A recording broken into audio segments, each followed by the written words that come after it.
Yeah, you already know who it is. King of Philly. You already know who I'm rocking with. Mikey T, the movie star. Are you a movie star? Probably not, but Mikey T is.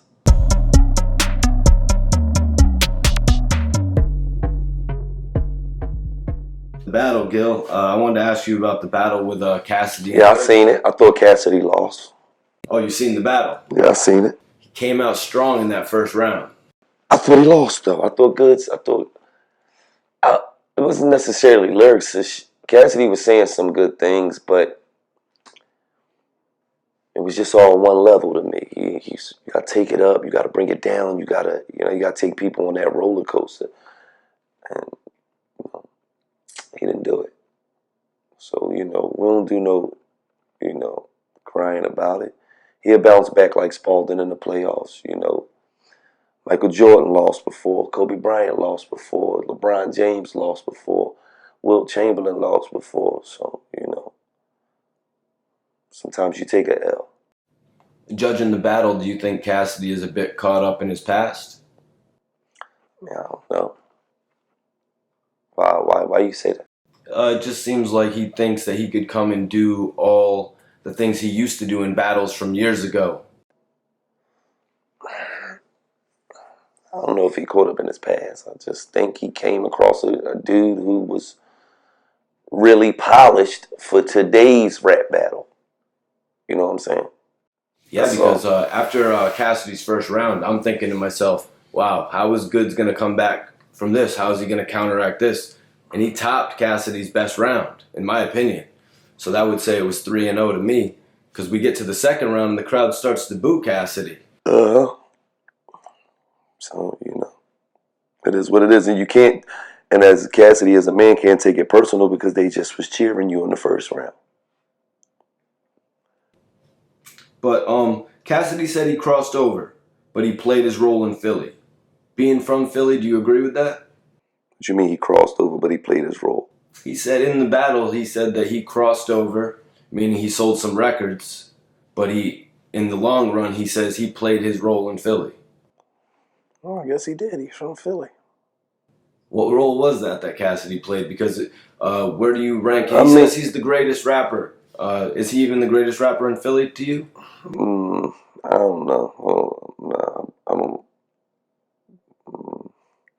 It's kind of hard, Because if we're talking about the greatest rapper of all time, we're talking about putting Cassidy up there with Big and Pac. No, hell no. No. All right, and then if we're talking about... No disrespect to Cassidy, but in my eyes, you can't mention Cassidy in the same name as Biggie and Tupac. Number one, Biggie and Tupac sold millions of records. Millions. You know what I'm saying? When they was alive. They took the rap game by a different level of storm. You know what I'm saying? Cassidy is definitely carved his niche out in the rap game. You know what I'm saying? And that in itself is hard. How many rappers on planet Earth do you think could actually carve a niche out in the rap game? What is it, less than 1%? So what he done was really good and some spectacular shit. And he always will be commended for that. But I can't put you in the same breath as Biggie and Tupac. You know what I'm saying? So then I take it more locally. We take it to Philly. Meek Mill and Beanie Siegel. Is he right there with them? Well, honestly, just being real with you, nobody took over Philadelphia rap on an independent like me. Nobody. I took this whole area over, and it was bidding wars between all the record labels. Def Jam, Capitol, Atlantic, everybody. To the point where a down south independent record label came on board. Like, everybody wants this kid. Let me go see if I can get him. And that's just the God honest truth. Me and Major Figures made New York niggas respect Philly niggas. Up until we came out, New York ain't respect Philadelphia as rappers. Yeah, we had the ESTs, we had the Cool C's, we had the Steady B's, we had the Schoolie D's, we had the Will Smiths, but New York ain't give us no leeway. He was like, them niggas cool, but when I hit, when the Figures hit, they opened up the radio to us. Come on. Come on. Whenever y'all want to come up. Shout out to Stretch Armstrong, man. A legend.